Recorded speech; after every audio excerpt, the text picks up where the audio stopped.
eu gostaria de meditar com os irmãos num texto do livro do profeta Jeremias, livro do Antigo Testamento, Jeremias capítulo 29, os versículos 12 e 13. Jeremias capítulo 29, versículos 12 e 13, assim nos diz a palavra de Deus. Então me invocareis, e ireis, e orareis a mim, e eu vos ouvirei. E buscar-me-eis e me achareis, quando me buscardes de todo o vosso coração. Amém, glória a Deus. Esse texto que nós acabamos de ler, meus irmãos, os dois versículos do capítulo 29, versículos 12 e 13, ele está inserido nesse capítulo 29 de Jeremias, que tem como título, o capítulo 29, a carta de Jeremias aos cativos da Babilônia. Então nós entendemos que Jeremias aqui está falando de um tempo em que a nação de Israel ela estava dominada, ela estava cativa pelo cativeiro babilônico. E o povo aqui estava oprimido, afligido. E Deus fala do sentimento, e além do sentimento ele fala de uma atitude, que é necessário o quê? Para uma reaproximação para com ele. Ele fala aqui de um sentimento sincero, que brota do coração através da fé. Então me invocareis, ireis, orareis a mim, eu vos ouvirei. Buscar-me-eis e me achareis quando me buscareis com todo o vosso coração. Então ele está falando de um sentimento sincero, algo que vem de dentro do coração através da fé. Uma fé que não tem que ser questionada, ela não pode ser relativa a vontades atendidas, ela é uma fé inquestionável, não pode ficar condicionada a relações, a situações que possam acontecer com relação à vontade que nós queremos, ou seja, as nossas vontades atendidas, mas uma fé que aceita que tudo que vem de Deus é o melhor para nós, porque somente através dessa fé é que verdadeiramente podemos nos aproximar de Deus. Então, o texto fala isso. O texto fala de uma fé que não pode ser questionada. E ela também não pode ficar relativa a recebemos ou não. Mas aceitarmos que tudo aquilo que vem de Deus é aquilo que nós precisamos e que Deus assim nos concede. Então isso faz com que nós possamos nos aproximar de Deus. Há um texto da carta aos Hebreus, capítulo 11, versículo 6, que fala assim, às vezes as pessoas leem e não têm esse entendimento. Ora, sem fé é impossível agradar-lhe, porque é necessário que aquele que se aproxima de Deus creia que ele existe e que é galardoador dos que o buscam. Então, como é que nós podemos nos aproximar do Senhor se nós não temos a fé? E se nós não cremos que Ele é aquele que pode nos dar tudo aquilo que nós buscamos, mas sempre segundo a sua vontade. E algo que é muito importante, nós também enfatizamos nesta palavra que nós estamos meditando nessa manhã, que nós temos que entender, não há como nós passarmos sem esse entendimento nós não chegaremos a lugar nenhum, é que a fé em Deus não é algo irracional, que apenas se manifesta em momentos de emoção. Então a fé não é algo manifestado com atos espetaculares que não glorificam a Deus, mas se manifesta uma insanidade que causa vergonha para aqueles que conhecem a palavra de Deus.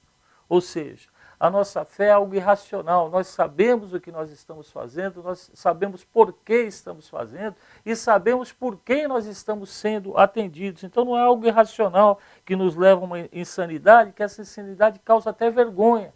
Nós temos visto situações, exposições da palavra de Deus nesse sentido, manifestações de fé totalmente insanas, que envergonham a Deus nesse sentido. O apóstolo Paulo ele tinha muita preocupação com relação a isso. Ele escrevendo à igreja de Roma, aos romanos, ele deixa bem claro isso. Romanos 12, versículo 1 a 3, ele fala assim: rogo-vos, pois, irmãos, pela compaixão de Deus, que apresenteis os vossos corpos em sacrifício vivo, santo e agradável a Deus, que é o vosso culto racional.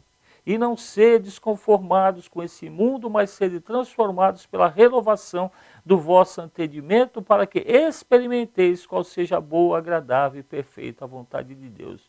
Porque pela graça que me é dada, digo a cada um dentre vós, que não pense de si mesmo além do que convém, antes pense com moderação, conforme a medida da fé que Deus repartiu a cada um. Então, neste texto, Paulo ele fala da racionalidade na manifestação da fé. Então, meus irmãos, a manifestação da fé ela não pode ser algo irracional, não é algo que beira a insanidade, algo assim totalmente contrário ao propósito de Deus. Paulo aqui é bem claro, ele fala de racionalidade, o culto é racional. O culto não é feito dentro de uma irracionalidade, dentro de uma insanidade, mas dentro de uma racionalidade. É essa fé que Jeremias aqui fala no texto do capítulo 29, versículo 12 e 13, e essa mesma fé que Paulo fala aqui em Romanos 12, versículo 1 a 3. Ainda Paulo, escrevendo a Timóteo, ele fala com relação a isso, ele fala da racionalidade, da manifestação da fé no texto de 2 Timóteo, capítulo 1, versículo 12. Ele fala assim: por cuja causa padeço também isto. Aí ele fala, mas não me envergonho, porque eu sei em quem tenho crido, e estou certo que é poderoso para guardar o meu depósito até aquele dia. Então o apóstolo, ele fala aqui, que a sua fé o fez padecer, mas ele tem o quê? Plena consciência, racionalidade naquilo que ele acreditava. E a certeza no Deus em que ele cria, que o guardaria até o dia do seu encontro com ele. Então, através dessas palavras de Paulo, nós podemos entender como devemos ter fé. E é desta maneira que nos prostramos perante Deus. Então, é importante, amado ouvinte, meu querido, que está sintonizado em nossa programação nesta manhã, que a tua fé, a minha fé, ela não pode ser algo irracional. Nós temos que buscar o Senhor em oração, e Ele nos ouvirá. E como Jeremias fala, quando nós buscarmos de todo o nosso coração, então a nossa fé, ela transcende algo material, ela é algo espiritual, algo sobrenatural com relação ao contato que nós temos com Deus. O verdadeiro discípulo de Jesus, ele tem que ter uma convicção plena e absoluta. Não há como não crer nessa verdade absoluta. Aquele que crê em nosso Senhor Jesus Cristo tem que entender que aquele que fica de joelhos diante de Deus, portanto, nós temos essa concepção exata. A questão de ficar de joelhos perante Deus significa o quê? Uma questão de submissão, de dependência. Então, quando você dobra os seus joelhos diante de Deus, fique certo de uma coisa: você vai ficar de pé diante de qualquer situação que o mundo venha a nos apresentar. Ou seja, qualquer situação, por mais difícil que seja, por mais grande que seja o obstáculo que venha a ser apresentado a você perante o mundo, você, ao dobrar os seus joelhos e ficar diante de Deus, você permanece de pé diante de qualquer situação desse tipo. Porque esse Deus a quem nós servimos é um Deus maior, é um Deus que quer assim nos abençoar. Esse texto, voltando ao texto inicial de Jeremias, ele nos afirma isso. Ele fala que a oração que é feita com fé é a força que nos impulsiona. Então, se nós pensássemos assim, como é que nós podemos chegar ao Senhor? Qual é o combustível? Então, a fé é que nos impulsiona, é o combustível que faz com que o nosso contato com Deus, ou seja, é a força que toca no coração de Deus. A oração, importante essa afirmação, a oração ela nos transporta da nossa insignificância, ou seja, nós somos seres totalmente insignificantes se formos comparados ao Senhor. Mas nessa nossa insignificância, na nossa pequenez, através da oração, nós somos transportados até o trono de Deus. Então nos aproxima mais do Criador. A carta de Tiago, capítulo 4, versículo 8, fala assim: chegai-vos a Deus e Ele se chegará a vós. Alimpai as mãos, pecadores, e vós de duplo ânimo, purificai os corações. Ainda Tiago 4, versículo 10. Humilhai-vos perante o Senhor, e Ele vos exaltará. Tudo quanto Deus faz e realiza em nossas vidas, Ele faz em resposta às nossas orações. Então não tem o porquê de nós não orarmos, não tem o porquê de nós não buscarmos ao Senhor, mas temos que buscar de todo o nosso coração. Então essa mensagem ela tem por objetivo a ratificar e a transformar o coração de cada um de nós, no sentido de nós conhecermos mais a palavra de Deus, de nós buscarmos mais o auxílio do Senhor através da oração. Volto a repetir, quando nós dobramos os nossos joelhos perante Deus, nós permanecemos de pé perante o mundo. Então, para que você permaneça de pé perante o mundo, e o mundo é difícil, o mundo ele tem muita força contra nós, mas os nossos joelhos dobrados, em submissão ao Senhor, reconhecendo a nossa pequenez, reconhecendo a nossa insignificância, faz com que Ele, o Senhor, nos mantenha de pé diante do mundo.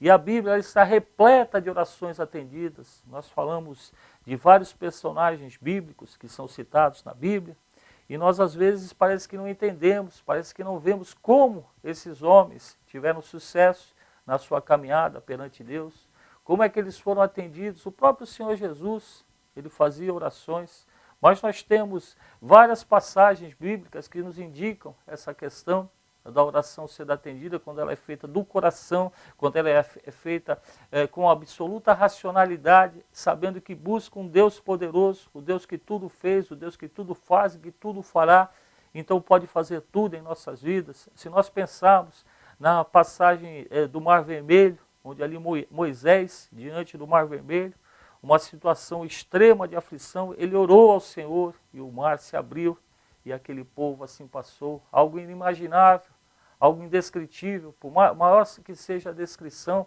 Hoje se fazem muitos filmes sobre isso, muitas séries, mas aquilo que nós vemos não representa nem um percentual pequeno do que realmente aquilo foi, a grandiosidade que foi o Golfo ali de Suez se abrindo e aquele povo, quase 2 milhões ou mais de 2 milhões de pessoas passando em seco pelaquele Mar Vermelho. Resposta de quê? De oração de Moisés ao Senhor.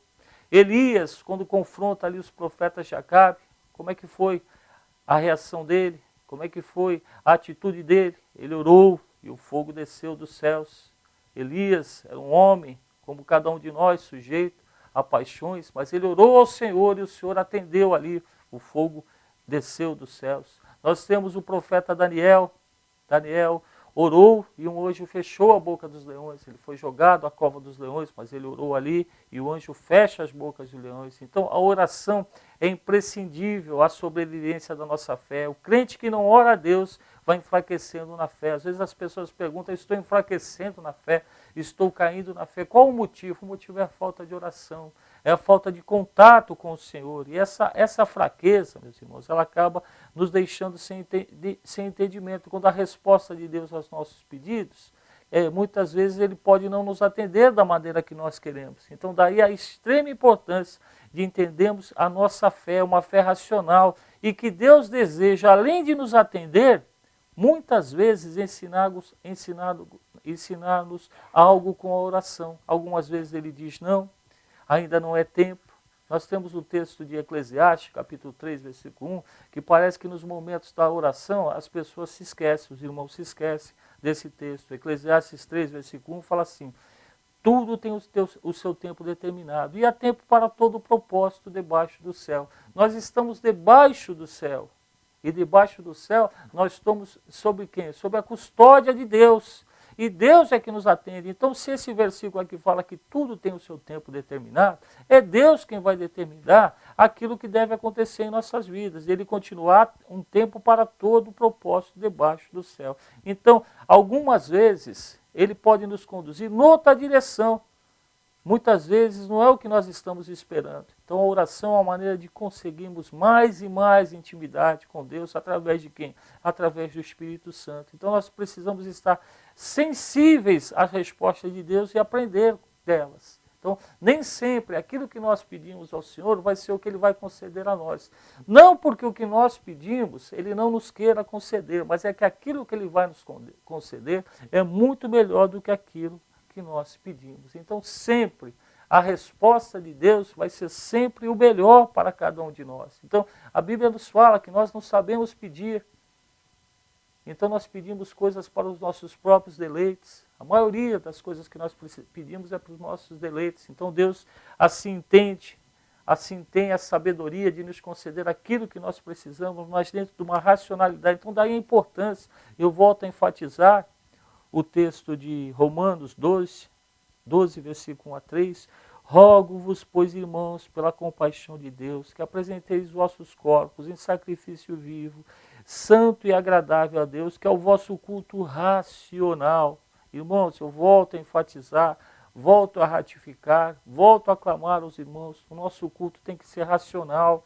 ele não pode ser racional, ele tem que ser com entendimento pleno que Deus há de agir nas nossas vidas, de acordo com a sua vontade. Então nós precisamos estar sensíveis a essas respostas do Senhor e aprender delas. Portanto, meus irmãos, é nos colocando de joelhos que obteremos respostas para qualquer pergunta. Então eu rogo a você, meu irmão, minha irmã, siga em frente na sua caminhada, se aproxime mais e mais de Deus, busque e você verá o que Deus irá fazer na tua vida. Dobre os seus joelhos perante Deus, para que você permaneça erguido perante o mundo. Eu não sei qual o problema que você está passando, talvez você esteja caído perante esse mundo, talvez esse mundo esteja te pisoteando, talvez as situações avassaladoras estejam irrompendo na tua vida e te deixando numa situação que você considera uma situação de calamidade, mas esse Deus maravilhoso, esse Deus a quem nós servimos, o único Deus, aquele que tudo criou, voltando a repetir, aquele que tudo fez, aquilo que tudo faz e aquele que tudo fará em tua vida. Neste momento eu quero estar orando ao Senhor. Peço que você também pare o que você está fazendo e procure orar ao Senhor. Se você puder dobrar os seus joelhos nesse momento, dobre os seus joelhos, coloque-se na condição de pequenez, na condição de total dependência do Senhor e vamos rogar ao Senhor. Amado, querido Deus, nós precisamos de Ti, ó Senhor, nós precisamos da Tua condução, nós precisamos que o Senhor nos mostre os caminhos na nossa vida. A jornada é dura, o mundo vem contra nós, as situações são aflitivas em todos os âmbitos sociais e espirituais, mas nós sabemos a quem servimos, Senhor. Nós sabemos a quem servimos, nós servimos a um Deus maravilhoso. O Senhor, usando o profeta Jeremias, o Senhor falou que nós devíamos te buscar, e assim nós te acharíamos quando nós te buscarmos de todo o nosso coração. Então agora nós estamos colocando o nosso coração nessa oração. Nós estamos orando através de palavras que são proferidas pelos nossos lábios, pela nossa boca, mas essas palavras estão vindo do coração. Um coração que crê nesse poder maravilhoso do Senhor. Nós cremos, meu Pai, que o Senhor tudo criou, do nada o Senhor tudo criou. O Senhor tudo fez, perfeito o Senhor fez, mas o pecado entrou no mundo. E o pecado assim deturpou a criação, mas o Senhor continuou nos abençoando. Nós cremos que Tu é o Deus maravilhoso, que tirou a Tua nação, a nação de Israel do Egito, em meio àquela aflição, que cruzou aquele mar vermelho, meu Pai, numa atitude, num milagre que só Tu poderias assim fazer. Conduziu aquela nação por 40 anos ali no deserto do Sinai e colocou-a na terra prometida. E essa nação se corrompeu. E nós também, meu Pai, nós consideramos a Ti, Senhor, o nosso Salvador, o nosso condutor. Então o nosso coração clama a Ti, meu Pai, assim como o Senhor conduziu aquela nação. Conduz cada um de nós, meu Pai, por essa jornada que nós temos, porque nós temos uma terra prometida. A terra prometida é por Ti. O Senhor nos disse na Tua palavra que o Senhor ia ao céu, ia nos preparar morada e voltaria para nos levar para onde Tu estivesses, nós também ali estivéssemos contigo. Então nós cremos, meu Pai. Então nessa jornada, nessa caminhada, nesse deserto que nós estamos caminhando, nós precisamos da Tua condução. Então conduz o Teu povo, alivia os corações. Neste momento, cada um dos nossos ouvintes, dos nossos irmãos, está orando a Ti. Muitos deles estão com seus joelhos dobrados, meu Pai, reconhecendo a pequenez, se submetendo a Ti, porque Tu és o Deus maior, mas nós somos racionais e sabemos que o Senhor há de nos atender segundo a Tua vontade, porque a Tua vontade vai ser o que de melhor pode acontecer em nossas vidas, meu Pai. Então, racionalmente, nós oramos a Ti e Te agradecemos no santo nome de nosso Senhor Jesus Cristo. Amém. Que Deus abençoe.